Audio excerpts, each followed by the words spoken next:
Disney nous a tendu la main sur c'est notre premier client. 70% des personnes n'ont pas envie de venir en team building. Une immersion qu'on a fait sur 24 heures. Ils ont fini à faire du franchissement de 4x4, décollage en hélicoptère, et sauver un otage dans la forêt. Le nombre de participants, on est à plus de 3500. Je suis avec Corentin Blanchard, le cofondateur de Human Experience. Et justement, vu qu'on a le nom Human Experience, j'aimerais que tu commences avec une anecdote, quelque chose que tu as fait il n'y a pas si longtemps avec des clients. Tu as une boîte qui est assez spéciale, c'est-à-dire que c'est très original ce que tu fais. Tu as eu plus de 3500 clients. Let's go, je te laisse la parole. Yes, nous, ce qu'on fait très rapidement, c'est l'art de l'immersion. Soit des team building, soit de la formation, parce qu'on est Calliope, soit des éléments de communication. Et donc, l'opération tu m'attaques dès le départ là, la plus folle, ce serait une immersion qu'on a fait sur 24 heures. On allait chercher à la gare. Ils ont fini à faire du franchissement de 4x4, du décollage en hélicoptère, etc. Ils sont allés sauver une personne, un otage dans la forêt, etc. Donc, c'était assez dingue. C'était qu'on a fait de plus fou sur les 2 dernières années. Ouais. Parce qu'on est une boîte assez jeune. On a 2 ans. On a soufflé les bougies à Val Thorens. On en reparlera aussi tout à l'heure en avril. Alors, c'est intéressant que tu parles de sauvetage. Tu vois, tu es spécialiste de l'immersion. Donc là, on va présenter l'invité. C'est le moment où justement, tu vas pouvoir rentrer un peu plus dans les détails. Combien de clients tu as accompagnés, où est-ce que tu en es. Et les gens qui regardent ce podcast aujourd'hui, je veux qu'ils prennent le temps d'écouter ce podcast jusqu'au bout parce que, étant donné que tu as eu un parcours assez spécifique, que tu utilises des outils assez novateurs, vous pouvez déjà en tirer des clés pour votre management, la vision de votre boîte, comment aussi avoir un concept novateur sur un marché qui est potentiellement saturé et avoir des tips de quelqu'un. Notamment, tu travailles aussi avec ton cofondateur, si je ne dis pas de bêtises, qui a monté 5 boîtes, c'est bien ça? Donc, il y a pas mal de retours d'expérience à avoir. Je te laisse te présenter. Qui est-ce que tu es? Qu'est-ce que tu fais? Combien de clients tu as accompagnés, etc. Eh bien, écoute, aujourd'hui, je vais plus parler en nombre de participants. On est à plus de 3500 là au jour où on passe la vidéo. Et on sera, je pense, fin d'année à plus de 4500. C'est un peu l'objectif. Et après, on a fait une petite boîte de PME de 12 personnes aux boîtes du CAC 40. Donc, vraiment ultra intéressant. Et tu parlais d'innovation, c'est top parce que du coup, effectivement, nous, on fait à la fois du développement personnel avec le disque et d'autres outils de profiling ou comme l'énéagramme, etc. Et en plus, la partie neurosciences. Et en plus, la partie neurosciences, pourquoi? Parce que Aurel, du coup, mon associé, est le Presidente, comme on aime bien l'appeler. Il déteste qu'on l'appelle comme ça. Du coup, lui, il est praticien niveau 2 de neurosciences. Alors, la neuro, c'est énorme, mais de prise de décision consciente et inconsciente. Et donc, du coup, avec la gamification, qu'est-ce que c'est la gamification? C'est vraiment l'art de mettre du jeu dans l'apprentissage. Avec la gamification et la neuroscience et le développement personnel, du coup, ça rajoute de l'innovation parce que derrière, c'est fun, il y a de la pédagogie et il y a du mindset. Et au milieu de tout ça, tu vois, soit tu crées de la cohésion, soit tu la consolides, soit même tu l'entretiens parce que c'est comme l'amour, ça s'entretient la cohésion. Intéressant. Justement, on va revenir sur la partie développement personnel. J'ai pas mal de questions là-dessus. Si tu devais résumer en une phrase ce que fait ta boîte et qui tu sers, comment est-ce que tu résumerais ça? Ce qu'on fait aujourd'hui, en une phrase, c'est de créer de la cohésion, la consolider ou l'entretenir avec de l'immersion, avec de la neuroscience et le développement personnel. Pourquoi? Parce qu'on va créer des équipes en fonction de leur dominance et donc du coup en fonction de ce qu'ils savent faire et de leur zone de génie. Bernard, c'est des prénoms au hasard, il ne savait pas qu'il savait justement fédérer toute une partie, toute une équipe. Pourquoi? Parce qu'on ne lui a peut-être pas donné l'opportunité, parce qu'au final, il ne se faisait pas forcément confiance. Et donc du coup, c'est des choses qui peuvent ressortir, ils sont déjà ressortis dans nos expériences. Donc ça, c'est plutôt top. Et en plus, nous, être au cœur de ça, on dit on vend de la cohésion et même du fun, parce qu'il y a des personnes qui veulent que du fun, ils ont déjà la cohésion et ils veulent que ce soit l'événement de l'année. Du coup, qu'est-ce qu'ils font? On fait sauvetage du large du Costa Rica, c'est pour ça que j'ai mis un petit palmier. Ou alors derrière, il y a du camouflage. Bon, il y a les casses des Daft Punk, ça c'était pour fêter les 2 ans. Mais on a des scénarios où tu vas être un agent secret et tu vas résoudre cette crise.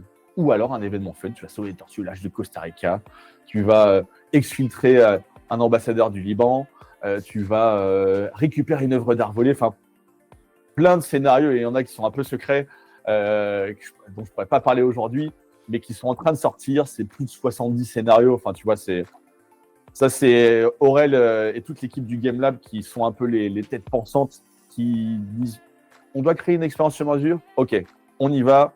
ils se posent, ils ferment les portes et ils ne nous parlent plus pendant 48 heures et ils sortent un scénario après. Intéressant, il y a vraiment une grosse phase de recherche, mais c'est surtout, moi dans la première approche qu'on avait eue ensemble, tu as travaillé avec des grosses boîtes, travaillé notamment avec Disney, si je ne dis pas de bêtises, et aussi de grandes banques. Et ces personnes qui peuvent avoir peut-être, qui sont peut-être un peu plus difficiles à approcher, toi tu arrives vraiment avec ton énergie, tes concepts novateurs, ces événements de team building, de communication, et tu vas créer des événements qui sont non pas corporate, mais qui sont fun. Tu parlais de gamification.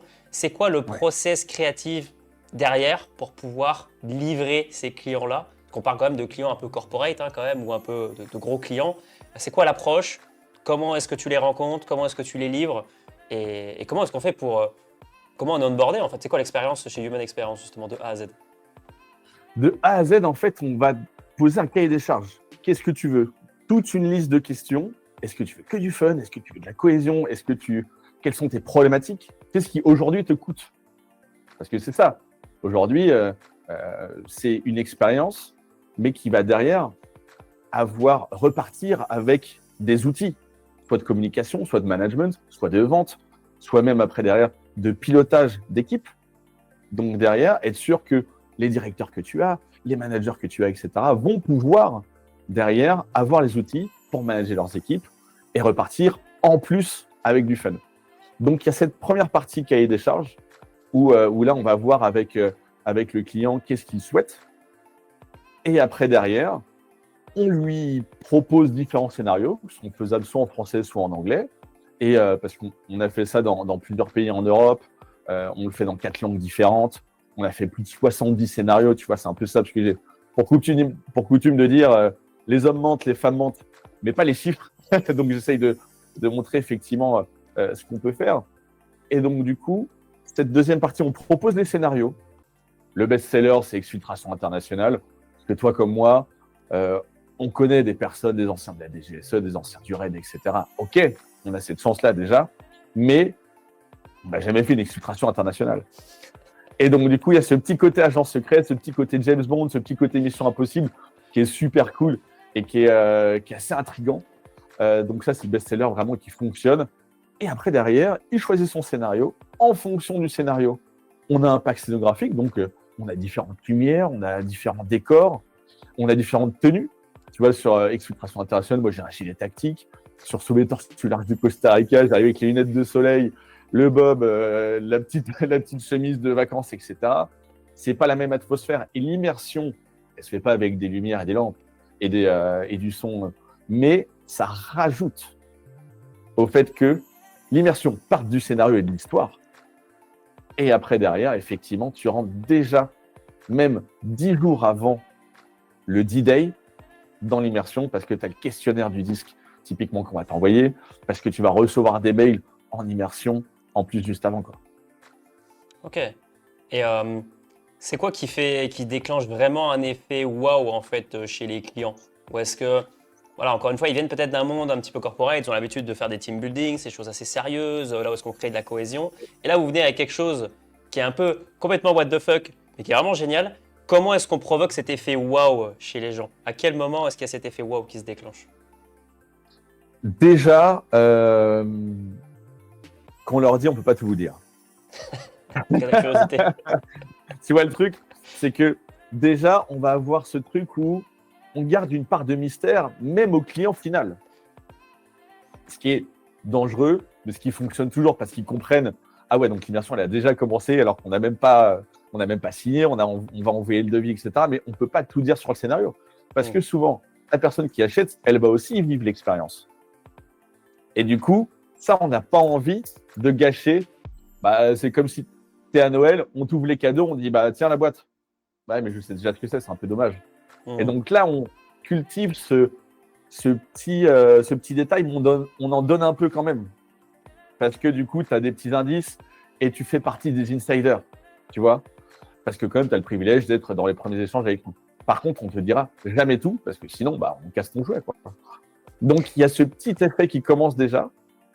Là, on a eu une OP la semaine dernière, vendredi dernier. Le mec avait carrément acheté des casquettes commando pour toute son équipe.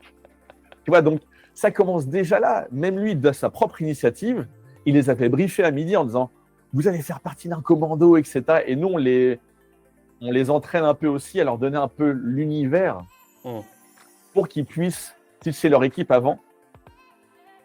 Et du coup, qu'ils se disent que l'immersion commence bien avant que nous on arrive. Et après, tant que faire se peut, on essaye de créer une atmosphère qui va faire un effet waouh, avec, en fonction du scénario, une bande son. C'est pas le même son que tu vas avoir sur chaque scénario, parce que tu en as qui sont plus anxiogènes que d'autres. On va chercher du management du stress, un peu plus que d'autres. On va aller chercher sinon du fun. Bah là, Costa Rica, tu vois, c'est des bruits de toucans, donc on va déjà là-dessus. Et après, une fois que la mission est lancée, il y a plein de logiques de gamification, de la dopamine, ocytocine, sérotonine et endorphine qu'on va sécréter pendant toutes ces expériences qui font qu'en fait, si je dois te donner une durée assez précise et les moyennes qu'on a pu voir, parce que nous, derrière, on a plein de calculs pour avoir des données derrière, pour les pouvoir aussi les délivrer aux clients, c'est entre 10 à 15 minutes, toute la salle est immergée. L'immersion dure 10 à 15 minutes au plus tard. T'en as dans les 2 premières minutes, ils sont déjà dedans, ok, top, ils y vont, etc. Et comme on est formé, tu vois, au profiling, à la lecture comportementale, on les voit direct et on se dit, ah oui, lui, il est parti direct. Et c'est génial parce que c'est aussi ce qu'on vend, tu vois. C'est que pendant 2 heures, tu oublies totalement ton quotidien professionnel. Tu vas te servir de tes zones de génie perso et pro parce que tu as des réflexes business qui vont revenir. Et du coup, tu as ce côté où tu es dans ta pure zone de génie et en fait, ça fait rappel à l'insouciance et à l'enfance. Donc, tu vois, tu as cette partie où les enfants qui marchaient comme ça, ou les enfants qui sont au ski, ils ne se disent pas il faut que je fasse gaffe parce qu'après c'est la rentrée, si je me pète un genou. Non, ils foncent à fond parce qu'ils n'ont pas cette perception du danger. Et pendant l'expérience, c'est exactement la même chose. Rapport à l'insouciance à l'enfance, et du coup tu pètes des barrières, tu fais des virements de plusieurs millions d'euros en 30 secondes, tu te dis c'est moi qui l'ai fait ça. Donc du coup, prise de confiance aussi de soi-même. Donc ça, c'est génial. Alors, il y a un truc qui est intéressant, c'est que quand on a fait le brief pour ce podcast, même dans l'échange qu'on avait eu, vous avez parlé du film The Game. Alors, c'est intéressant parce que c'est un peu la genèse de l'entreprise. Est-ce que tu peux m'en dire un peu plus? Exactement. En fait, masterclass, ce film, je ne sais pas s'il faut que je le repitch, mais David Fincher à la réal, déjà plutôt correct. Michael Douglas et Sean Penn. Et en fait, Michael Douglas est devenu milliardaire, il est successful en business, etc. Mais il ne parle plus à personne à part son frère. C'est l'anniversaire de son frère. Et du coup, Sean Penn, il arrive dans un palace, il arrive blasé. Il y a une coupe de champagne, il faut imaginer Michael Douglas qui est assis, Sean Penn qui arrive. Il prend sa coupe de champagne, il prend un énorme cul sec et il lui dit « Écoute, t'es devenu super con depuis que tu es milliardaire. Alors c'est génial, machin, ok, super, c'est dans un palace. Mais si tu ne vas pas voir l'agence CRS, je ne te parle plus. Et du coup, ce sera quand même un peu triste parce que tu seras tout seul. » Et il repart. Et tu te dis « Putain, c'est chaud. » Et du coup, tu as Aurel qui avait vu ce film qui l'a mindfucké en mode quand je vais être grand, je veux faire ça. Bon, il était déjà proche de la quarantaine, tu vois, donc il était déjà grand en soi. Mais c'était l'idée de se dire, j'ai envie de faire ce métier, de créer de l'immersion au service des entreprises, au service des collectivités, de toutes les personnes qui se rendent compte que la gamification, c'est la clé d'apprentissage. Et tu vas changer le monde avec la gamification. Juste un chiffre. Stanford, c'est pas moi qui le dis, c'est Stanford qui disait que avec la gamification, on apprend 6 fois plus profondément. Donc là, l'argument monétaire, déjà, il n'y a même plus besoin, parce qu'il faudrait faire venir 6 personnes qui disent exactement la même chose sur une présentation descendante pour te faire incruster la même chose, le même apprentissage, avec un peu moins de fun quand même aussi. Donc, il y a cette partie-là qui est assez intéressante. Okay. Et donc, du coup, The Game, il s'est dit, je veux faire ça. Donc, du coup, chez Human Experience, on a notre propre fausse agence qui s'appelle la Strategic Social Agency. Et donc, du coup, elle n'existera jamais. Mais c'est une fausse agence de gestion de crise. On allait un peu loin dans le délire. Mais ça, c'est. On a pour coutume, tu vois, de dire dites-moi que c'est impossible et je te dirai comment on va le faire. Alors, c'est marrant justement que tu parles de l'impossible. J'ai préparé une question. Comment tu gères un peu les regards sceptiques ou les clients qui sont frileux face à ce type d'innovation, parce que c'est quand même un concept original. Comment tu gères ça? Alors, il y aurait une phrase que je voudrais dire, mais que je ne dis jamais. On m'a interdit de le dire. C'est quand tu vas chez le dentiste, tu prends pas la fraiseuse, tu lui fais confiance. Oui. Eh ben nous, c'est pareil. Ça, c'est la phrase que je ne dis pas. En revanche, au départ, on a dû aller voir des personnes qui nous faisaient confiance, parce que comme je te disais, Aurel, c'est sa 6e boîte, parce qu'il en a 5 derrière. On a eu quand même quelques passés, tu vois. On n'est pas sorti d'école, même si au final, ça veut rien dire, mais on a eu la chance de personnes qui nous ont tendu la main, tu vois. Typiquement, Disney nous a tendu la main c'est notre premier client. Il nous a fait confiance. Et en fait, à partir du moment où tu as quand même une référence comme ça, bah, il a fallu. T'appelles les copains, hein, c'est simple, mais on a commencé avec notre téléphone au départ. Hein, avec les personnes qui nous ont fait confiance, t'es sûr? Mec, on a fait jeu Disney. donc après, derrière, on est parti. Si on donne les expériences qu'on faisait au tout départ avec celles qu'on fait maintenant, ça n'a rien à voir. Et on a toujours, par contre, fait le pas de plus. Et toujours dit, avec beaucoup d'humilité, et c'est ça que je pourrais aussi conseiller, c'est d'avoir cette humilité de dire, on est une boîte qui est jeune, on a besoin de vous. Par contre, on se donnera encore plus parce que vous nous avez fait confiance dès le départ. Et les premiers clients qu'on a eus, on les a toujours. Il y a du reorder, tu vois.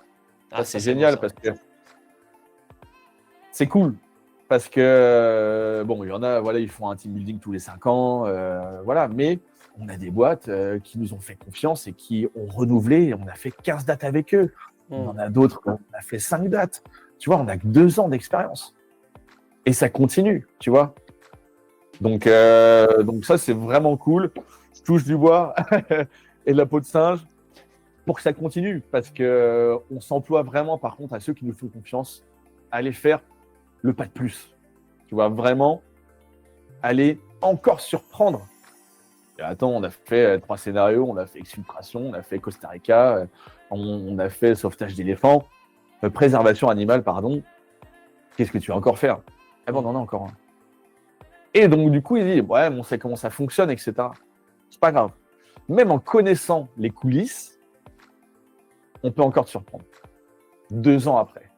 Donc, et ça, c'est, comme je te disais, le Game Lab, c'est cette volonté de te remercier de nous faire confiance. Parce que, comme je te disais tout à l'heure, les mecs, on leur dit pas tout.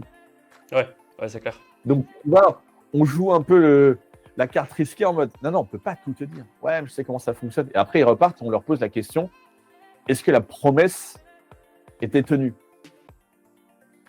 Et la plus belle réponse que j'ai eu à cette question, c'était au-delà de ce que je m'attendais. Et là, j'ai fait, ouah. Les frissons, bah, tu vois, j'ai les frissons encore. Franchement, très, très cool. Comment est-ce qu'on fait pour, justement, pour aborder ce type de client Disney, qui est quand même, enfin, c'est pas facile d'aller démarcher Disney, surtout quand on commence. Et comment est-ce qu'on fait pour j'ai plusieurs questions à te poser là-dessus. Je vais commencer déjà par celle-là pour pas trop me perdre. Comment est-ce qu'on aborde Disney et comment est-ce qu'on fait pour les closer sur l'idée de faire cette expérience loufoque? C'est quoi le process derrière? Il y a quand même une grande part de responsabilité sur mon associé qui, en fait, c'est un enfant de Marne-la-Vallée, si tu veux. Donc, il connaissait des personnes. Et donc, du coup, on a eu une petite porte ouverte, tu vois. Et donc, je parle de ça, c'était en octobre 2023. On y allait vraiment fort. On était 15 derrière, avec des talkie-walkie, avec un ancien du RAID, avec des coachs en lecture comportementale, avec des caméras partout. Personne n'était dans les salles. Parce qu'aujourd'hui, comment ça fonctionne, et après je reviendrai à ta question, mais comment ça fonctionne, c'est que tu as un coach d'expérience qui est dans la salle, qui te fait un briefing à la mission impossible, tu as des documents de jeu, et tu dois résoudre une crise en tant qu'agent secret. Là, il n'y avait rien de tout ça. Il y avait des PC, des documents de jeu, des personnes qui étaient sur Slack, qui est un logiciel de développeur. À fond. Une caméra, si le mec, il arrache l'HDMI, on n'a plus de visio. Enfin, tu vois, on a eu une panne d'électricité dans tout le parc, chose qui n'était pas arrivée depuis 10 à 15 ans, pendant une demi-heure. Et donc, du coup, on a dû gérer tout ça. Et en fait, on a fait un test et on leur a dit, si ça fonctionne, on avance ensemble.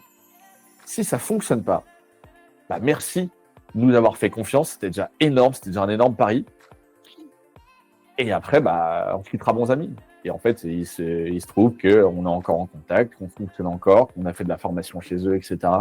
Donc du coup, ultra cool. Et un grand merci à eux parce qu'effectivement, c'est une vitrine qui est incroyable. On a un laboratoire chez eux. C'est quand même fou. C'est ouf parce que tu as dit quelque chose, c'est on a des clients qui re-signent chez nous, etc. Et c'est probablement l'un des points les plus importants pour les entrepreneurs qui nous suivent, surtout pour la partie débutant. Si vous nous suivez, vous êtes débutant, c'est que vous devez fidéliser vos clients. Moi, je dirais que typiquement, nous, on est par exemple sur plus un format agence, mais 30 à 40% de vos clients doivent re-signer chez vous minimum. Et justement, comment est-ce que toi, en même temps que tu construisais la boîte avec ton associé et que vous développiez le produit, comment est-ce que vous avez fait pour gérer tous ces pôles-là? Il faut développer le produit, il faut aller prospecter, il faut aller faire du marketing, faire de la communication, il faut fidéliser les clients. C'est quoi un peu les anecdotes et les différentes problématiques que vous avez rencontrées à faire le chef d'orchestre sur tous ces pôles-là? Ah, on n'a pas beaucoup dormi, hein. Tout le monde se dira, ouais, moi je me lève à 4 heures du mat, je dors 3 heures. Non, on n'est pas rentré à ce point-là. Mais ouais, on n'a pas beaucoup dormi. En fait, on était vraiment animés par ça. J'essaye de reprendre les points de l'ordre, mais on avait vraiment cette mission en mode, moi j'étais, il me décrit souvent en disant, j'étais le mec assez fou pour dire oui il y a 2 ans. Parce qu'il y avait l'idée, mais une idée, ça vaut rien. Donc du coup, on a dû y aller, on a imprimé des documents de jeu à 23h30 alors que Léo Lopé, elle était le lendemain. À chaque fois, on disait, oh, j'espère que tout va bien se passer.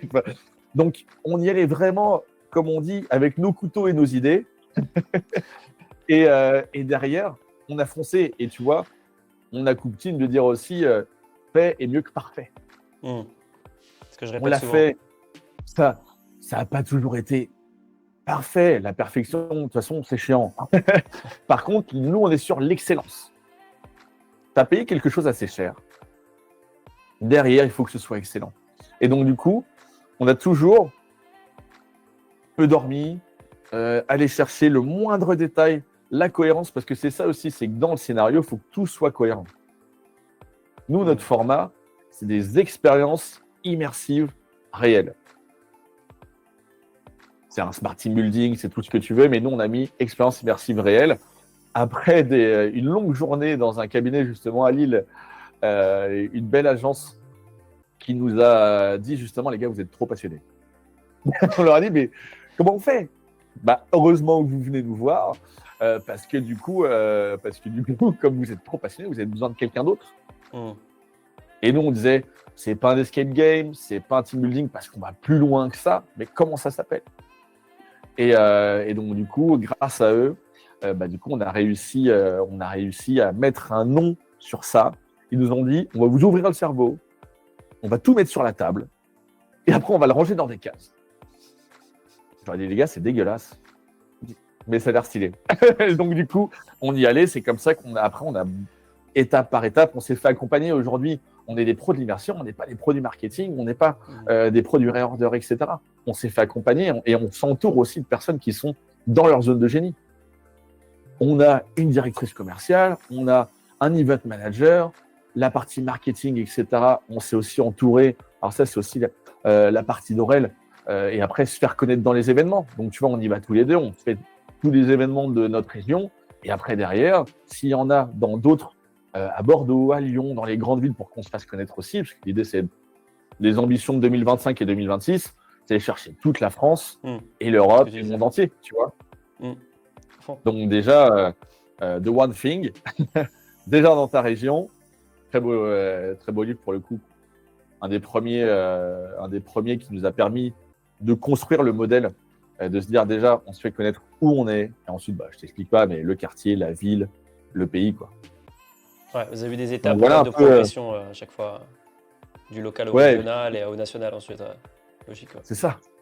Et j'ai pas de recette magique, tu vois. Enfin, je sais pas la secret sauce du Big Mac, mais, mais en soi, c'est beaucoup de boulot.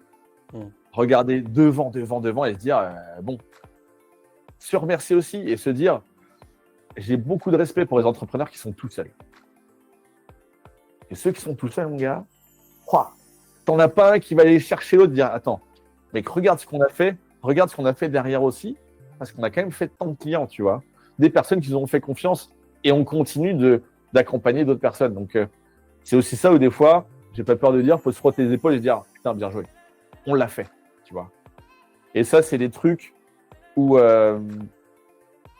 c'est vraiment des choses, des quick wins, tu vois, des choses qu'on met en place, qu'on n'a pas eu trop de mal à mettre en place, mais qu'on continue de mettre en place et de se célébrer parce que derrière, t'as quand même, c'est pas tout rose, hein. Tu sais, Comme chaque boîte. Ton TVA, t'as l'URSSAF, tu vois. En France, être entrepreneur, c'est quand même complexe, tu vois. Donc, il faut se battre et être deux, c'est pas de trop. Donc, c'est pour ça, on s'entoure aussi avec des personnes pour continuer, quoi, tu vois. Et toujours garder la même énergie. Toujours être la locomotive. Tu vois, j'arrive même pas à le dire. La locomotive. La locomotive de ton business. À fond. Ça s'est senti de toute façon quand on a échangé la première fois. J'ai senti l'énergie et en fait, j'ai senti que tu étais un mec du product, tu vois, du produit, de la passion, etc.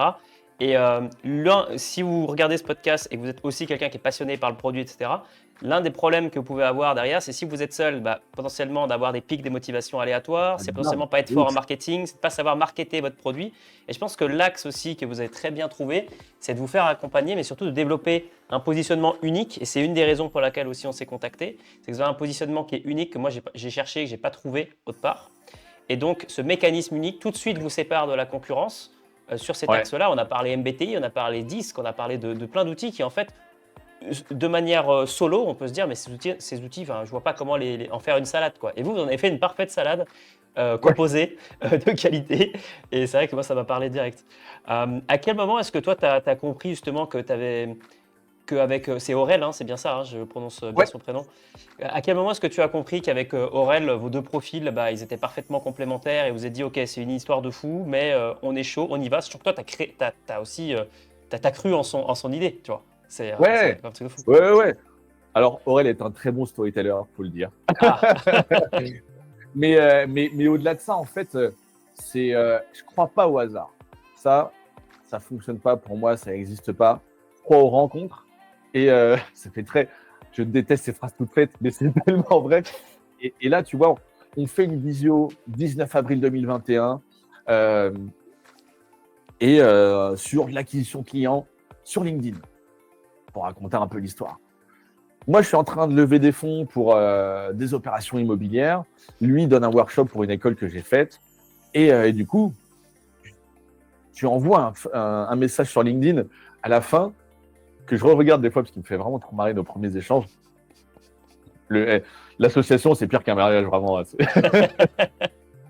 Et donc, du coup, je vois que je lui avais envoyé à l'époque aussi inspirant qu'intéressant, etc. Alors que je suis arrivé sur les 5 dernières minutes parce qu'en fait, j'avais dû déjeuner avec un client le midi. Et c'était assez génial. On se recontacte sur une visio qu'on refait que tous les deux. Et là, du club de business qu'on voulait faire à l'époque. Et après, derrière, il me parle de cette partie de monter l'immersion et la gamification dans l'apprentissage. Et là, je fais wow. Mindfuck pareil, où je me dis énorme. Tu vois, ça peut être ultra intéressant. Et en fait, le match, il se fait tout de suite. Tu vois, sur la personnalité, sur le fait qu'on a la même vision et qu'on a envie de tout péter, quoi. Tout simplement, tu vois, et d'aller avec tout de suite. On n'a pas de temps à perdre. Moi, je suis au chômage. Lui, il est au chômage. Let's go, quoi. Tu vois, on a 1 an et demi. Et ce qui est assez drôle, c'est que notre chômage, on ne savait pas à l'époque, mais il se terminait à 1 semaine près, le même jour. Donc, tu vois, jusqu'à là, on devait aller à fond. Et moi, je vais tellement à fond que je me fais virer. On me dit, reviens pas lundi. descend les escaliers, je l'appelle, je lui dis écoute, ça va aller plus vite que prévu et plus tôt que prévu. Et là, je pousse le truc en juillet. Il me dit viens, on se rappelle en septembre. Et donc, du coup, pourquoi je te parle du 19 avril 22? Parce que du coup, ça a été immatriculé le 21 avril 2023. Donc, 1 an et 2 jours plus tard, on avait cette boîte qui était immatriculée. Franchement, c'était assez incroyable. Donc, vraiment une super rencontre. Ma rencontre de 2023, de 2022 même, c'est clair. Mais, c'est pour ça, c'est comme ça que ça s'est fait. Et c'est ça la question. Ben là, on a pivoté sur le plus intéressant, c'est justement l'histoire de la création de la boîte, un peu les trucs what the fuck, tu vois, il y en a souvent c'est très souvent comme ça que ça débute, hein. C'est assez drôle, c'est des rencontres complètement aléatoires. Vraiment, le facteur chance, des fois, fait que, ça se trouve, vous ne seriez pas rencontré, la boîte, ça n'aurait pas été créée. Et justement, pour revenir sur la partie gamification, ça, c'est quelque chose qui m'intéresse. Qu'est-ce que tu penses que les entreprises ne comprennent toujours pas sur la gamification aujourd'hui? Que c'est pas que du jeu. Tu vois, il y en a où ça reste encore ça. Bon, après, les faire jouer pendant 2 heures, ça va. On a les chiffres qui sont comme ça. Plus personne s'entend dans la boîte. La machine à café, on fait plus d'oseille parce que plus personne ne va boire de café parce qu'il n'a plus envie de parler à son collègue. Et donc, en fait, ils disent, on va pas résoudre ça avec un jeu. Alors, on ne résout pas ça en 2 heures. Par contre, que les gens se rendent compte que derrière, tu as offert une expérience un peu quand même hors du commun, il faut le dire, pendant 2 heures, et que ce n'était pas qu'un jeu. Parce que ça, ils le comprennent. Parce que je t'ai parlé du briefing, de l'expérience, mais je ne t'ai pas encore parlé du débriefing. Oui, le débriefing, c'est là où les… Et ouais. Pourquoi je te dis ça? Parce que c'est ce qui est souvent le plus reconnu. Ok. Parce qu'en fait, on t'explique ce qui s'est passé. Là, tu dis, ouais, super, j'ai exfiltré quelqu'un. Il y en a qui vont dire, qu'est-ce que j'ai fait d'ailleurs pendant 2 heures? et donc, du coup, ils vont se rendre compte de certaines choses. Mais sauf que nous, on sait piloter et derrière, on sait mettre des curseurs sur le rythme, sur la neuroscience, quelles hormones tu as développées, etc. Comment tu les as développées. Et derrière, qu'est-ce qui en ressort sur le groupe. Et ça, c'est incroyable. Et au débriefing, les gens se disent, ah ouais, c'est quand même quelque chose, tu vois. Et ça, je le dois à une personne, c'est la personne qui a payé, qui nous a fait confiance et qui a encore une fois misé sur nous, malgré la situation qu'il pouvait y avoir, malgré le management qui était complexe, etc. Et donc, du coup, tu as cette partie qui est ultra intéressante et qui fait que on lui dit, tu vois, c'était pas qu'un jeu. Et je pense que ouais, c'est la plus grosse problématique et aussi casser les habitudes. Les habitudes, là, je ne vais pas me faire que des amis, mais c'est aller faire un resto, aller faire un karting, un Koh-Lanta, etc. Donc, ça, gars, super. On refait la même chose que l'année dernière, en fait. Et tu as aussi les personnes qui se cassent la tête, les event managers, souvent, à dire qu'est-ce qu'on va faire encore cette année? On va encore nous dire waouh, on refait la même chose que l'année dernière. Des chiffres qui sont de l'INSEE de 2022, 70% des personnes n'ont pas envie de venir en team building. C'est ouf. Imagine, c'est pas cette stat. 70%. 7 personnes sur 10 qui rentrent dans la salle. Allez, comme l'année dernière. T'imagines? T'es un dirigeant, t'as payé plusieurs milliers d'euros, parce qu'on va pas se mentir. Et les mecs viennent, ils n'ont pas envie de venir. Ah, c'est chaud. Et en 2022, tu revenais avec 60% qui n'ont pas envie de revivre l'expérience. Donc nous, notre objectif, c'est de péter les deux nombres-là et d'aller montrer que plus que 10% qui ne veulent pas venir et ça ne pourra rien y faire, et que du coup, tu as 100% des personnes qui veulent revivre l'expérience parce que c'est un truc de fou. Et parce qu'ils ont appris des choses sur eux-mêmes. Ils se sont dépassés. Ils ont appris des choses sur eux-mêmes, sur, en plus, leur collectif, sur leur manager, sur leur directeur, sur la façon de communiquer avec les autres. On n'a pas parlé du disque, on a un coach qui est disque chez nous, qui est certifié en disque, qui donne des formations parce qu'on est calé au pied, etc. Mais justement, il y a cette partie qui est ultra importante. On a eu un cas, j'y pense, et du coup, avant que je l'oublie, je te le dis. Ça, c'est une technique vraiment où 2 personnes s'envoyaient des mails alors que, tu sais, elles étaient juste à côté, quoi. Et pour se dire des trucs basiques. Alors qu'elles avaient juste, tac, à se lever et dire « Ouais, Géraldine, je t'ai pas parlé de ça, etc. » Elles s'envoyaient des mails, elles ne se parlaient plus et tout. Et là, le client nous a fait confiance. Parce qu'il a compris qu'on était les dentistes et que du coup, c'est nous qui avions la fraiseuse. Il dit « Fais-nous confiance. Si on se débrouille bien, il y a 90% des chances que ça se passe comme ça. On va réconcilier ces deux personnes. » Incroyable. On voulait savoir pourquoi elles ne se parlaient plus. Et en fait, on a compris que c'était un problème de communication et de compréhension de l'autre. Et du coup, on les a mis dans la même équipe. Elles se sont rendues compte, grâce à la formation sur le disque, grâce à tout ça, qu'en fait, c'était juste un problème de communication. Et aujourd'hui, c'est les meilleures copines. Tu vois, du coup, on a pu avoir des nouvelles. On lui a dit, attends, comment ça fonctionne maintenant, tu vois? Incroyable. Et il nous a dit, merci. Tu vois, ce mot qui est super important et qui est dans le management pas assez dit, c'est merci, bravo, tu vois. Et donc ça, c'était vraiment trop, trop cool. Alors, c'est marrant justement parce que j'allais transitionner sur deux questions. La première, c'était c'est quoi un peu l'expérience que vous avez créée qui vous a le plus transformé, toi et ton associé? Donc, une expérience que vous avez créée pour un client. C'est quoi l'expérience qui vous a le plus transformé? Alors, je ne sais pas si c'est celle que tu viens de citer ou si tu en as une autre en tête. Il y en a plusieurs. Bon, la première à Disney nous a bien transformé. On s'est dit, ça fonctionne. Ça, c'est une chose. Après, celle qui nous a le plus transformé, je pense, au-delà d'aller faire des concours, d'aller expliquer ce qu'on fait, parce que c'est quelque chose qui se vit génialissimement bien, mais qui s'explique vachement mal. Donc, c'est pour ça qu'on a besoin de vidéos, on a besoin de photographes, on a besoin de mecs en drone, tu vois, pour qu'ils fassent des expériences assez incroyables. Une expérience qui m'a marqué, vraiment, c'est l'expérience qu'on a faite sur 24 heures. Ouais, tu m'en avais parlé. Je t'en parlais là au départ et j'en ai une deuxième qui nous a aussi marqué parce que là, on était sur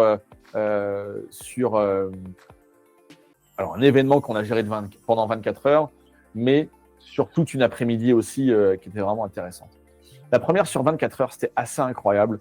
On va les chercher à l'hôtel. Il est 12h30. Derrière, on les fait déjeuner et il y a une cellule de crise qu'on a mise juste derrière et ils entendent déjà la musique. Donc, ils sont déjà dans l'immersion. Ensuite, ils vivent l'expérience. On annule la mission parce qu'il y a eu un échec de la mission. C'était une partie formation. Ensuite, derrière, conférence d'un ancien de la DGSE. Incroyable. Sur comment... Ouais, on a des contacts plutôt cool. Conférence d'un ancien de la DGSE pour savoir comment ça s'était passé et comment on fait d'une réussite un échec. L'inverse. Kevin, tu ne suis pas. Comment on fait d'un échec une réussite et comment on va chercher l'excellence et le pas de plus derrière, tu vois. Et là, derrière, ah ouais, génial, du coup, on le refait. Mais non, allez au restaurant. Ah là, on avait une taupe dans l'équipe. Ils étaient remontés, il y avait des anglo-saxons en plus dans le tas, donc vraiment dans l'équipe, donc vraiment cette partie qui est vraiment où ils ont la culture aussi du succès, d'aller chercher le truc, etc. Tu vois. Ils vont au resto. Moi, je serais resté 6 heures de plus et je vais l'exfiltrer, ce mec-là. On dit non, c'est pas possible, je suis désolé, opération est annulée. Ils partent au resto et entre quelques shots de tequila, ils arrivent. Ils reçoivent un message d'un des personnages de la mission. Il leur dit 7h30 demain matin, en tenue commando, rendez-vous en bas de l'hôtel. L'opération recommence. Les tenues ont été livrées sur vos lits, dans vos chambres. Et pour continuer la mission, on va devoir avoir votre pièce d'identité et votre groupe sanguin. Et là, tu te dis, waouh. Et là, ils prennent même plus leur chat. Tac, ils essayent de retrouver leur carte d'identité, leur groupe sanguin, etc. Le groupe sanguin, c'était juste pour les faire kiffer, les faire un peu flipper. Ça servait à rien. Et pour le plan de vol, on ne pouvait pas leur dire, demain, vous allez prendre l'hélicoptère, etc. Tu casses le joint encore une fois. Et donc, du coup, on avait besoin de leur carte d'identité. Bah, 7h30, tout le monde en tenue commando. Il faut imaginer, on avait prévenu l'hôtel quand même, Je me 8 doute. personnes qui arrivent commando complet, pantalon de combat et veste tactique en haut, avec les gilets tactiques et tout. Tu vois ils arrivent, mon associé qui va les chercher à l'hôtel, bam, ils reviennent à l'aérodrome de Perpignan. Et là, derrière, on avait recréé une cellule de crise dans l'aérodrome. Incroyable. Ils voient l'hélicoptère. Ils se disent, waouh. C'est quoi ce délire?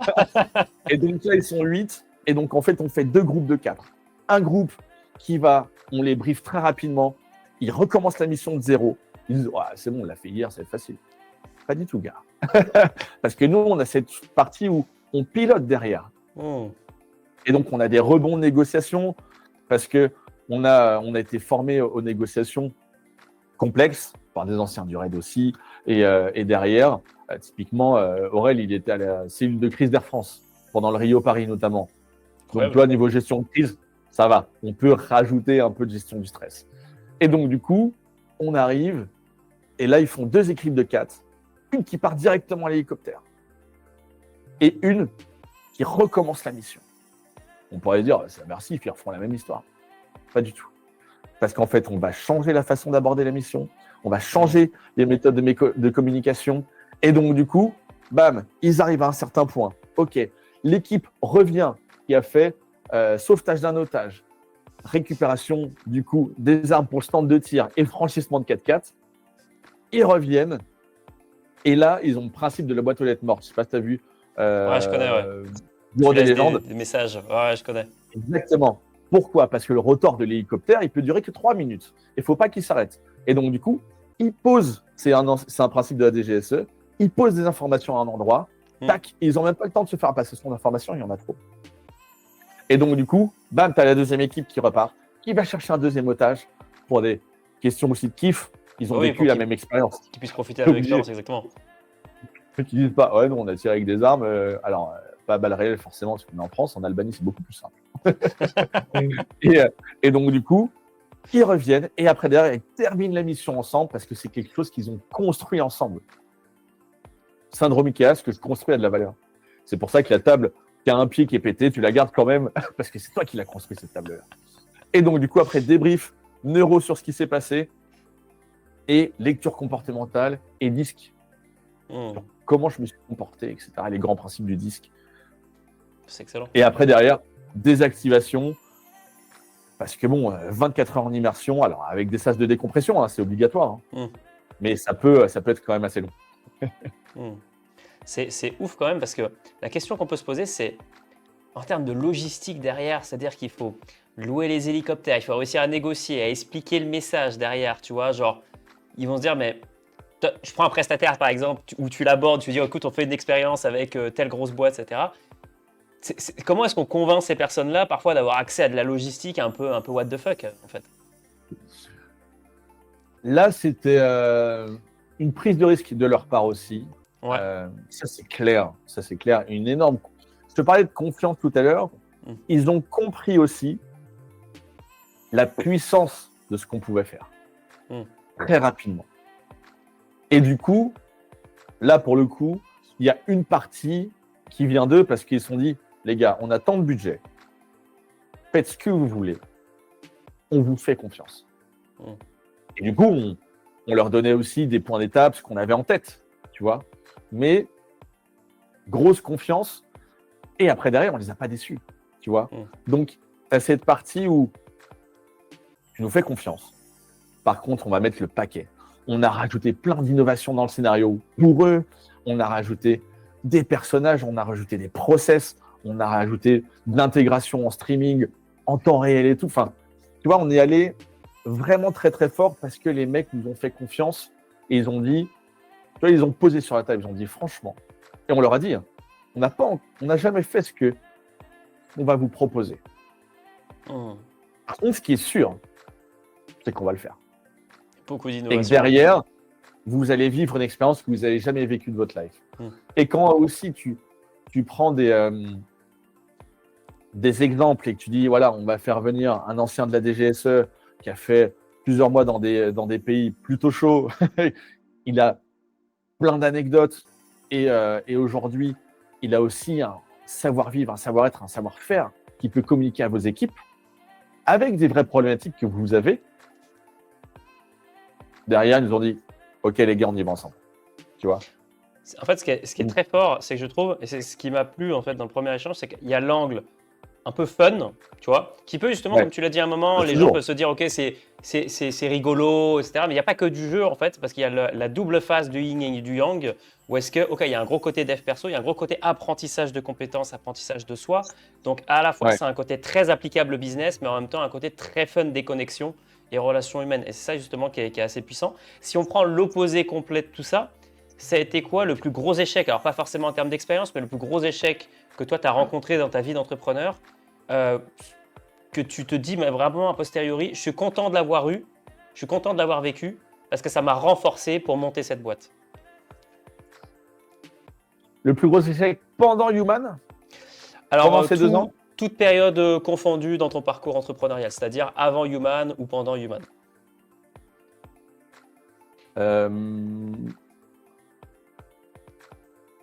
plus gros échec, moi j'avais un grand rêve, c'est de faire de la relation investisseur dans les fonds d'investissement. Tu vois? Ok. Et avant, j'ai fait 8 ans de finance, rien à voir. Et c'est de ne pas avoir intégré un fonds d'investissement en relation investisseur. C'était mon énorme rêve, tu vois. Mm.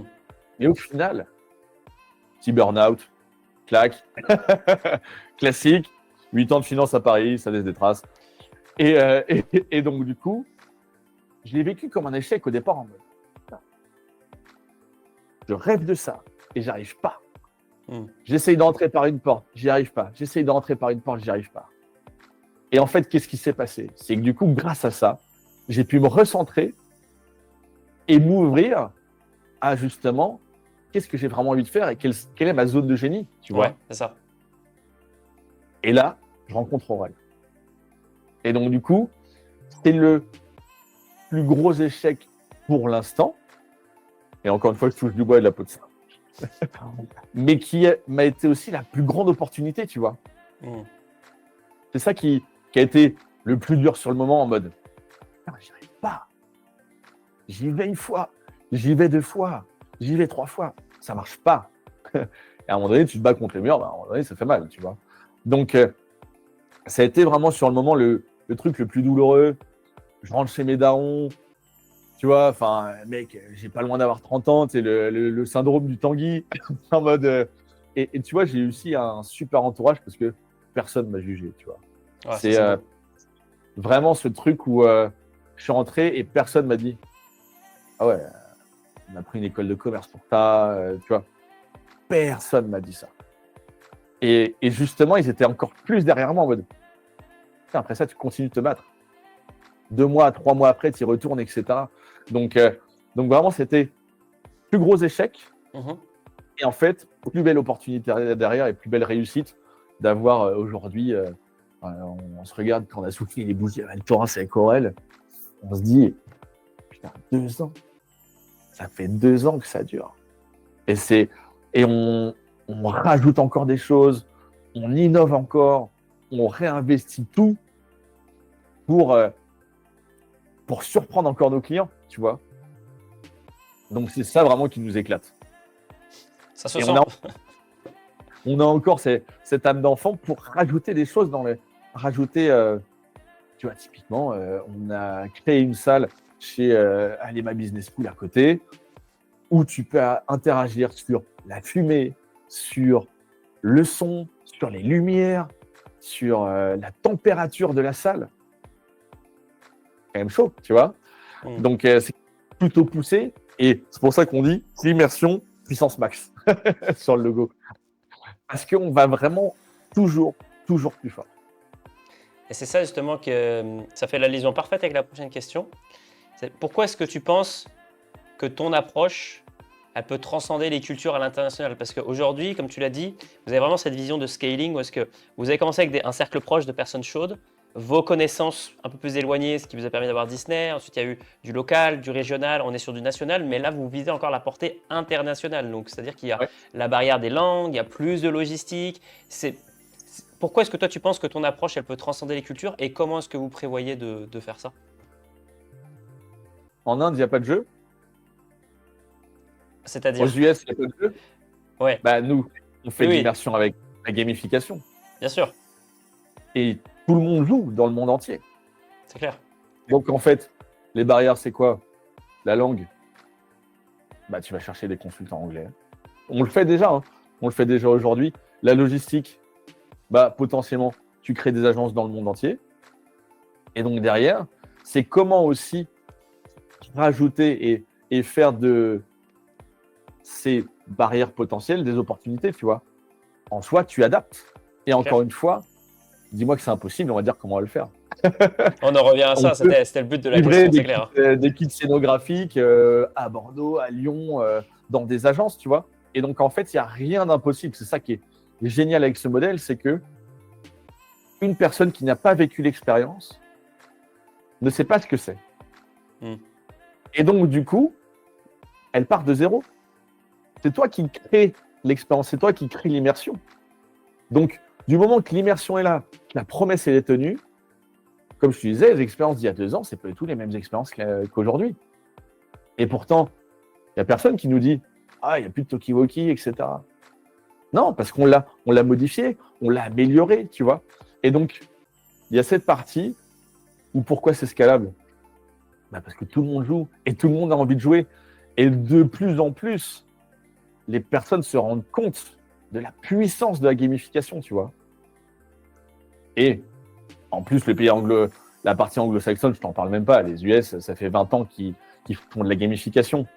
Donc, on arriverait même en terrain conquis, en mode ah oui, les gars, évidemment.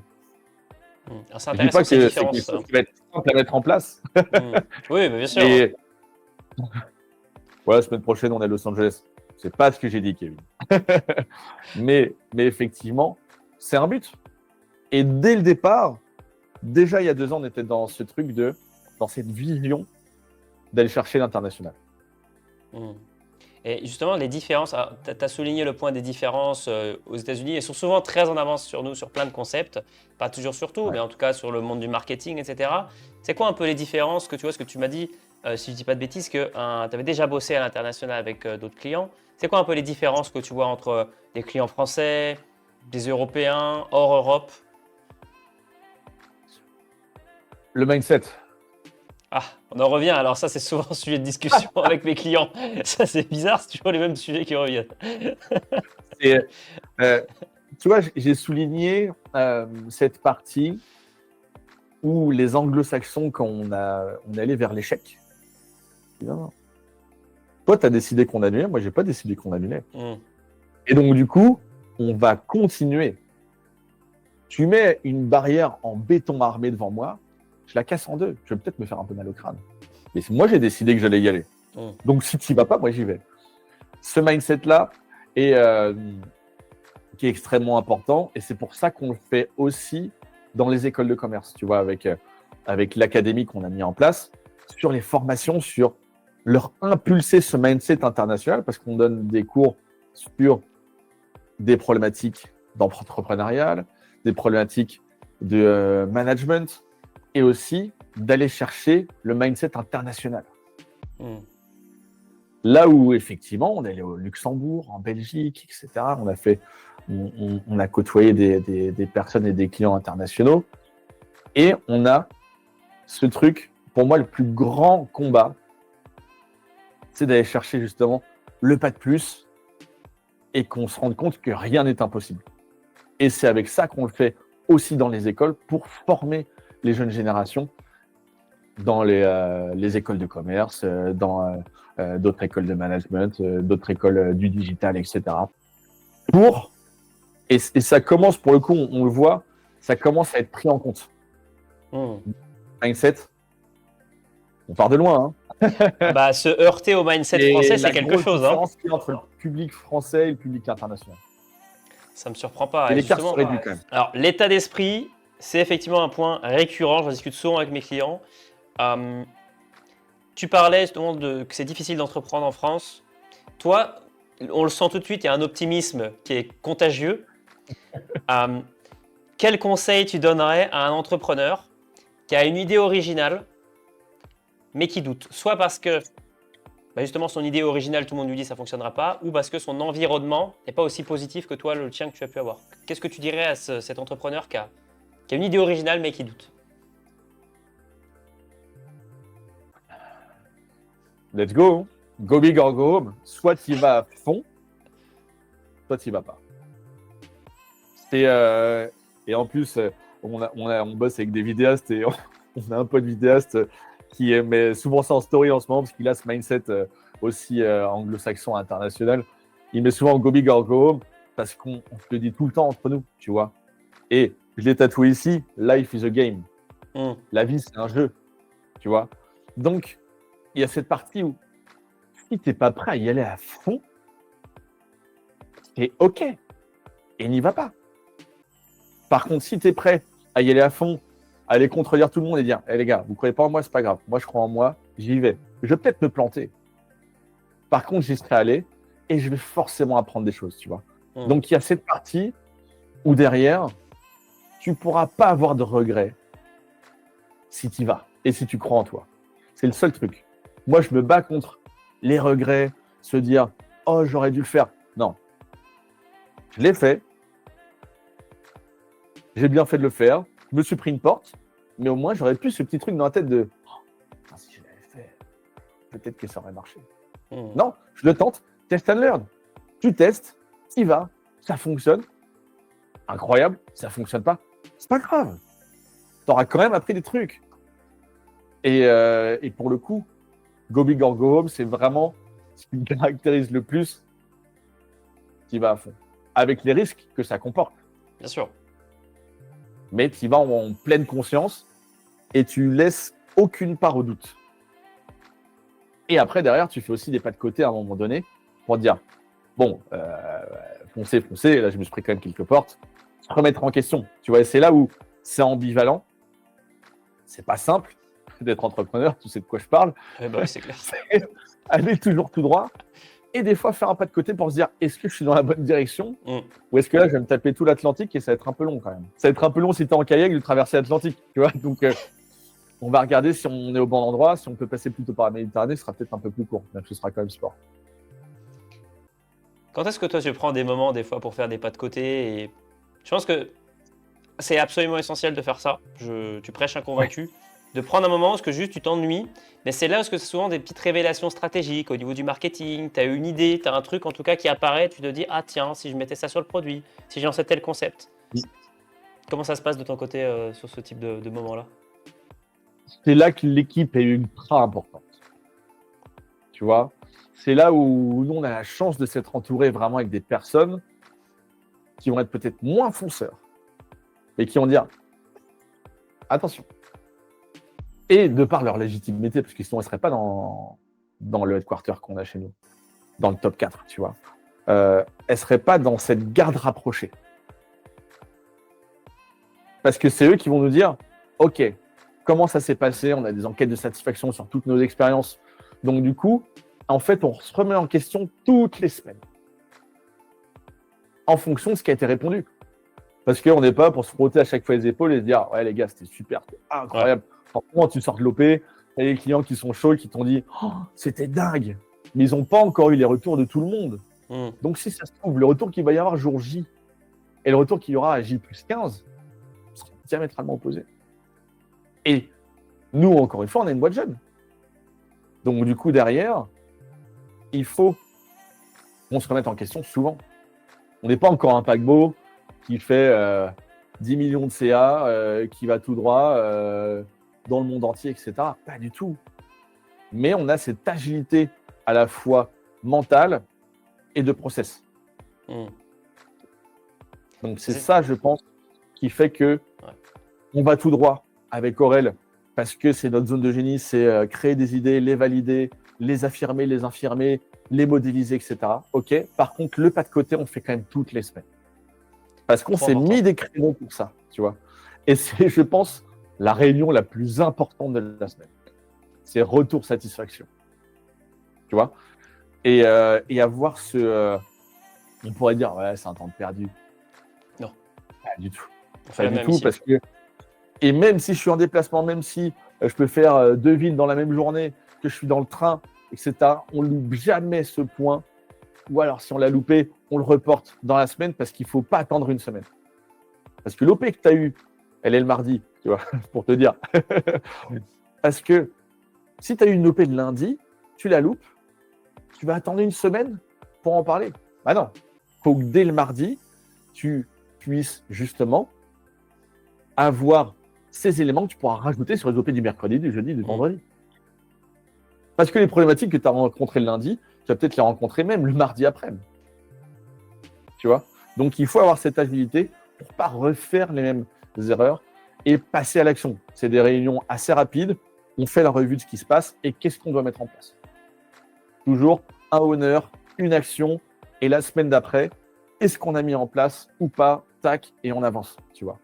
Donc, toujours cette prise de décision rapide. On n'est pas non plus 200, tu vois. On est, on va dire, parce que voilà, c'est une question que tu vas me poser. On est 4 vraiment à la tête de Human sur la partie prise de décision. 2 associés, 4, et après on est une trentaine sur les différents coachs qu'on a nationalement. Et après, derrière, on a aussi une mise à disposition de certains staffs où elle a plus de 9000 contacts. Donc ça va, ça devrait aller. Ah, c'est ouf. Mais c'est pas de côté, en fait. Tu l'as dit, c'est l'agilité, mais c'est surtout la vitesse de feedback, la vitesse d'itération, la vitesse d'implémentation. Et c'est ce qu'on dit, par exemple, avec les gens avec lesquels on travaille, c'est le quotient, enfin la vitesse à laquelle vous avancez et la vitesse à laquelle vous implémentez. Et ces moments, justement, de feedback-là, c'est ce qui fait aussi, par l'itération, que tu vas avoir le meilleur produit parce que tu inclus le feedback de OK, jour 1, il s'est passé tel truc, jour 2, il s'est passé tel truc, tiens, on a eu tel feedback, etc. Et c'est comme ça que tu peux avoir une boîte en 2 ans, 3 ans qui construit un produit que certaines boîtes vont mettre 9, 10, 12 ans à faire par ce cycle de feedback. Le côté, alors justement, quelle a été un peu si bien sûr tu peux le révéler, quel a été vraiment le pivot, que ce soit marketing ou en termes de stratégie générale, où tu t'es posé avec Aurel, tu t'es dit, OK, là on prend le temps pour se poser, vous vous êtes posé, et là il y a eu un pivot stratégique, une décision, un truc que vous avez fait, vous êtes dit, on fait ça, et ça a tout changé par la suite. Je ne saurais pas t'en donner un, parce qu'en fait, on a tellement fait de pivots.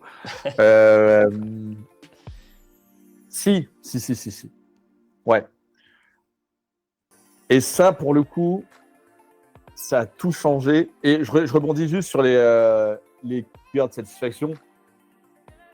La plupart, on n'attend pas le mardi. Hein.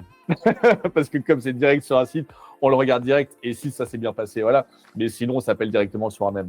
Le vrai pivot qu'on a pris, c'est quand on s'est dit l'immersion, elle se fait avec l'humain. Et du coup, on met un humain ou plusieurs des coachs d'expérience dans la salle, avec les clients. Parce que sinon, qu'est-ce qui se passait? Le mec, il arrivait, bam, il arrachait l'HDMI, il n'y avait plus de visio, il n'y avait plus rien. Là, tu entraves vraiment l'expérience. Et on était sur, on n'accompagne pas parce qu'ils doivent le faire eux-mêmes. Sauf que si tu dois créer de la cohésion, compliqué. Alors, ça se faisait parce qu'on avait ce soutien et cet accompagnement après l'OP. Mais du coup, avec un coach d'expérience dans la salle ou plusieurs en fonction du nombre, puisque ça va de 6 à 700 personnes, tu vois. Donc, en soi, il faut un peu de staff quand on arrive à plusieurs centaines de personnes. Et du coup, c'est ça le vrai pivot. Et on s'est dit au départ, on va l'apprendre, c'est sûr. Ça ne va pas fonctionner. Par contre, il faut qu'on teste. Et depuis, on n'est jamais revenu en arrière. Parce que l'immersion, elle s'impulse par le briefing, par les mots qui sont choisis, parce que nos briefings sont millimétrés. Quand on forme nos Game Master Front, qui sont dans la salle avec les personnes, avec les documents de jeu, et toute la partie scénographique, ils sont briefés avant ici, ils ont fait plusieurs dates avec moi ou avec quelqu'un qu'on appelle Game Master Front Rockstar, qui peut que c'est Rockstar, les gars. Il peut les former pour qu'après, ils puissent faire une expérience seuls. Mais ça, c'est au bout de 4-5 opérations. Mm. Il y a une partie validation d'acquis avec des diplômes, même ça, on le gamifie, si tu veux. Mm. Donc, ça, c'est le vrai pivot qu'on a mis en place. Ouais. C'est marrant parce que J'ai dû aller après le chercher, avoir, celui-là. mais ça fait sens en fait avec la prochaine question parce que je sais pas si toi, c'est plus une affirmation, mais après avoir étudié pas mal de profils entrepreneuriaux, lu des livres, rencontré pas mal de gens, je me rends compte que il y a vraiment un point qui revient souvent chez les gens qui réussissent avec leur concept. On parle pas encore une fois de dire, comme tu disais, de faire 100 millions de chiffre d'affaires ou autre, mais juste qu'on trouvait leur zone de génie, qui kiffent et tout de suite ça prend. Parce qu'en fait, ils prennent un domaine dans lequel ils sont bons, dans lequel ils veulent développer leurs produits, donc l'expérience, la gamification, mais ils vont prendre d'autres éléments qui viennent d'autres disciplines. Par exemple, la partie développement personnel, tu vois. Et ça, je l'ai vu aussi, par exemple, prenons un truc très simple, moi j'ai certains de mes clients alors, qui travaillent dans certains domaines, par exemple l'informatique, et qui en prennent des choses du marketing, qui en prennent des choses du développement personnel, du MBTI aussi, et qui vont mettre ça dans leur accompagnement qui peut être vu, on peut se dire ok ça va être rigide, on va juste travailler sur de l'informatique, mais non on va rajouter d'autres éléments, d'autres piliers, complètement what the fuck de prime abord, mais qui en fait apportent un nouveau positionnement unique d'un point de vue marketing, qui résout des problématiques que la plupart des solutions alternatives ne résolvaient pas sur le marché. Et en l'occurrence, tu l'as dit, c'est qu'au team building, 60-70% des gens ne veulent pas revenir. Donc c'est aussi une problématique que vous avez identifiée et vous avez développé une solution what the fuck qui fonctionne, tu vois, en utilisant d'autres piliers, en fait. C'est ça, c'était faire le team building, il n'y a rien de nouveau. Utiliser la neuroscience, il n'y a rien de nouveau. Utiliser le développement personnel, il n'y a rien de nouveau. Par contre, faire du team building avec de la neuroscience et du développement personnel, là, tu as un triptyque qui est le seul au monde à exister aujourd'hui. Pour l'instant, on benchmark tout le temps, mais pour l'instant, on n'a pas encore trouvé de personnes qui faisaient exactement la même chose que nous. Ouais, moi non plus, j'ai Parce pas que derrière, prise de risque assez conséquente et assumée, tu vois. En mode, ouais, il faut maîtriser les 3 sujets quand même. Et du coup, tu rajoutes la partie immersion en plus.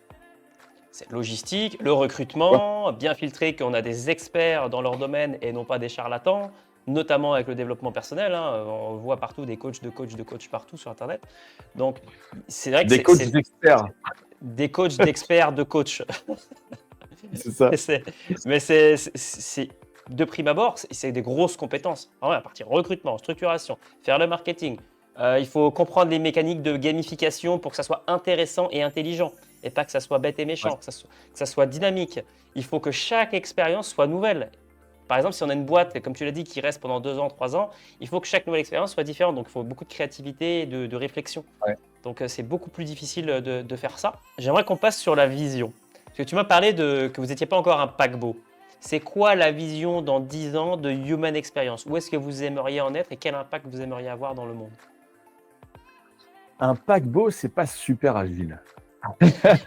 C'est clair. Donc l'idée, c'est plein de petits hors-bord où justement on garde cette agilité. Par contre, on est présent à l'international.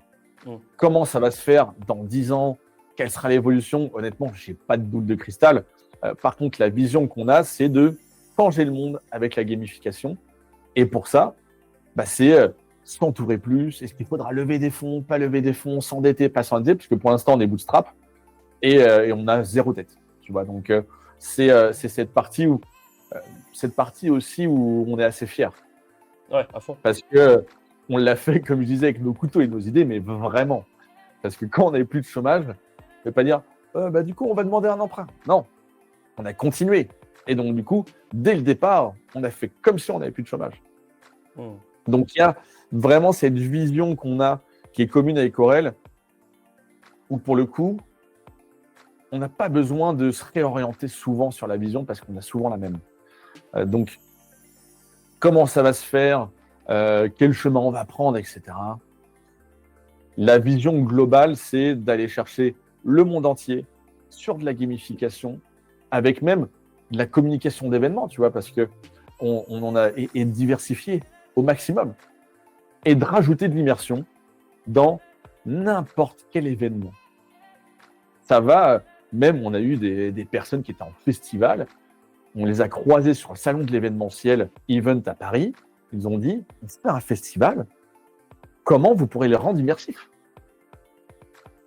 En plus, on est des gros fans d'électro et de musique avec Aurel. Donc, tu vois, il y a cette partie où ça nous a fait un peu kiffer aussi. Et toujours, par contre, garder cette stratégie du kiff. Extrêmement important chez nous. Parce que derrière, ça pousse la créativité, ça garde une bonne ambiance. Et on s'est fait une promesse pour le coup. C'était à partir du moment où on ne s'amuse plus, on n'était pas obligé de se le dire. Mais on se l'est vraiment dit parce que c'est pour ça qu'on l'a créé. Donc, à partir du moment où, et c'est pour ça, je pense qu'au départ, aujourd'hui, on n'a pas levé des fonds, on ne s'est pas endetté parce qu'on a envie de rester maître de notre bateau avec cette partie stratégie du kiff. Tu vas dire, un fonds d'invest, ouais, c'est important de kiffer, stratégie du kiff, etc. Ouais, ok, renta first, ok. Ouais, ça ne m'étonne pas. Je caricature et encore une fois, je dis ça, mais c'est possible qu'après on trouve une autre solution et qu'on doive lever des fonds pour aller chercher justement l'international, tu vois. Mais on gardera toujours ça au fond de nous pour qu'aussi ça transparaisse au niveau des clients parce qu'ils le voient. Ils nous voient sur une OP, on a la banane jusque-là parce qu'on est content d'être là, tu vois. Donc c'est ça, la grande vision, c'est de garder cette partie stratégie du kiff avec la vision de changer le monde, pas moins que ça, on n'y va pas pour moins, avec la gamification, la neuroscience et le développement personnel. Et ça, since day one, tu vois, vraiment, le premier jour, c'était ça, quoi. Et on a un client qui nous a dit quelque chose d'intéressant la dernière fois. Il nous a dit, tant que je kiffe, je continue. Le jour où je kiffe plus, j'arrête. Et c'est exactement ce que tu viens de dire. Et je remarque aussi que les clients, les personnes, les entrepreneurs, les gens autour de moi qui kiffent le plus, c'est ceux qui sont le plus orientés product. Donc un produit qui généralement a un très haut niveau de satisfaction. Ce n'est pas forcément ceux qui sont en train de scaler à 10 millions en un an et qui ont une hyper croissance, etc.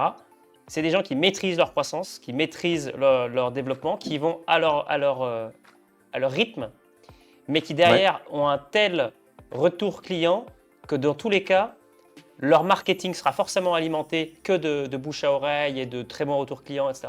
Et que mécaniquement, de manière presque systémique, leur croissance va se diriger vers du scaling, en fait. Parce que, étant donné qu'ils ont un très bon produit, ils sont passionnés, ça se sent, c'est des très bons commerciaux. Enfin, quand on te voit, premier appel, les 2 premières minutes, j'ai senti le mec passionné. Ça, je ne suis pas expert en neurosciences, mais on le communique inconsciemment à l'autre, tu vois. On le communique inconsciemment à l'autre. Il y a un miroir qui se crée, tu vois.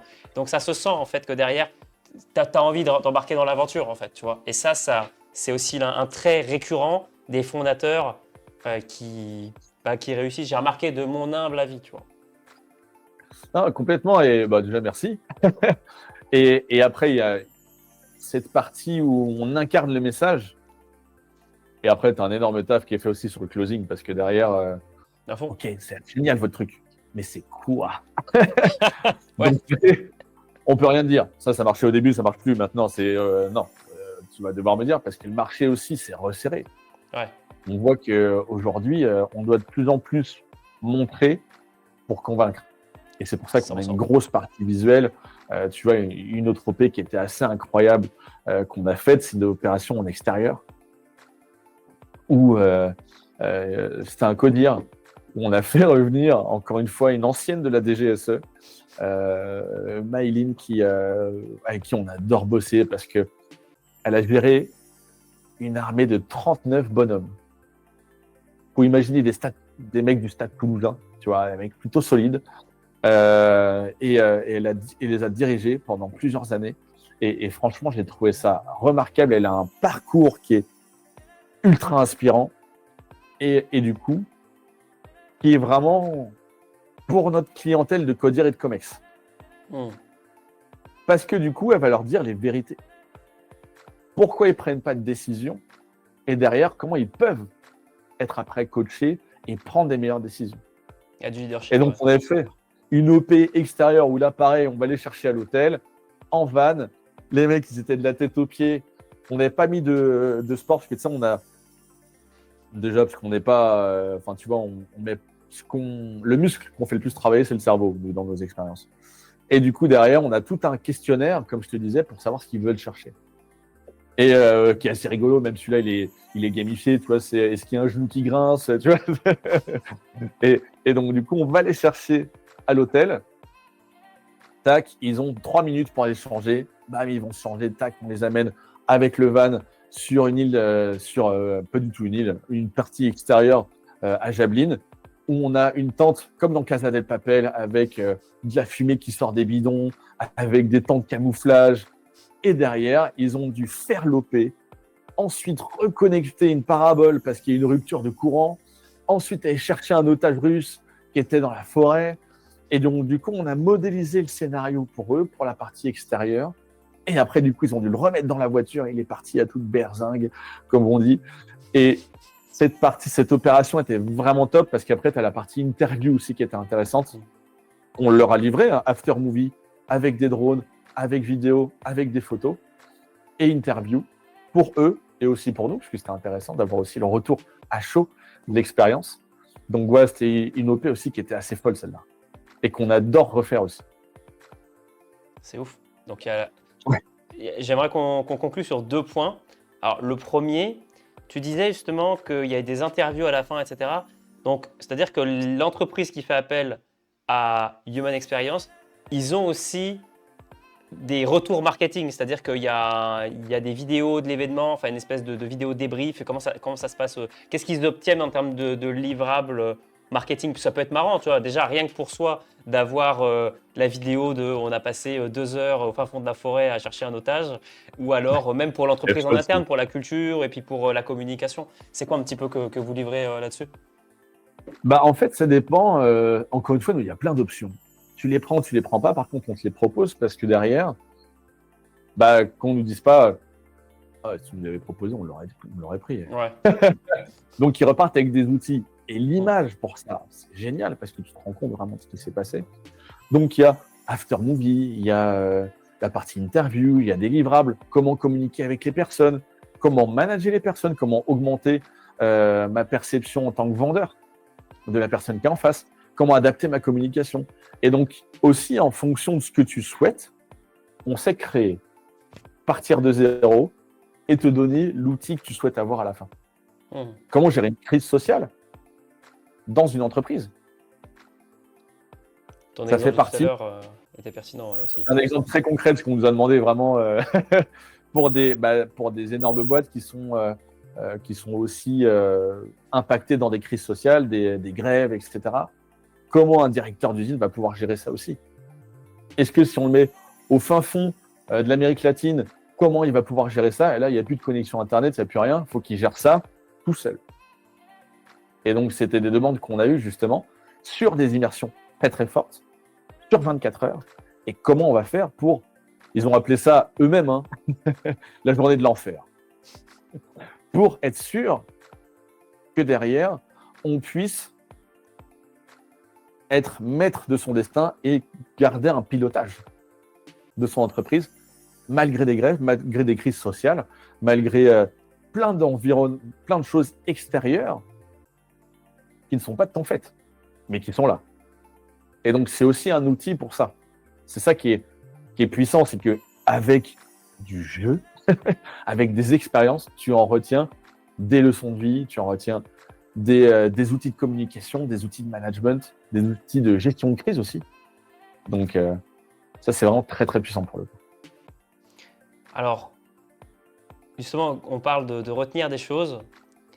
Quel est le message, et je conclurai là-dessus, quel est le message que toi, tu veux laisser aux personnes qui regardent ce podcast? Et précisément, ce sera principalement des entrepreneurs qu'ils aient envie de faire appel à Human Experience, ou qu'ils aient envie de te contacter, ou qu'ils aient envie d'avoir du moins un retour d'expérience.